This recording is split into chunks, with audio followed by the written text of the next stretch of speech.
ہمارے ہاں لوگوں نے اصالِ ثواب کی محفل کو بھی بڑا مشکل کر دیا ہے۔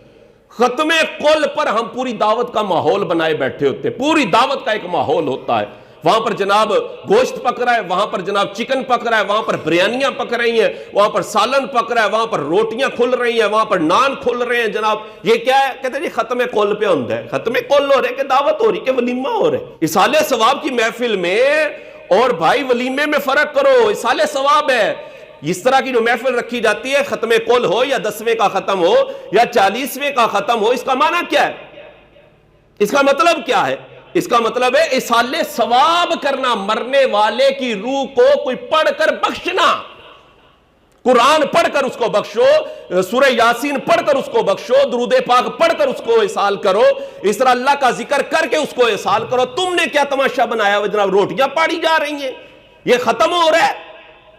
کیوں ناجائز کام کر رہے ہو؟ کیوں غلط کام کر رہے ہو؟ شرعی اعتبار سے سوگ کا مقام ہے 3 دن تک، 3 دن تک سوگ ہوتا ہے۔ دعوت کا ماحول بنانا اور اس طرح مہمانوں کو دعوت دے کر کہنا آج جناب روٹی بھی کھواواں گے، ناجائز ہے، غلط طریقہ ہے۔ الدعوت عند السرور ہے، خوشی کے موقع پر دعوت ہوتی ہے، سوگ کے موقع پر دعوت سوگ کے موقع پر دعوت نہیں ہوتی۔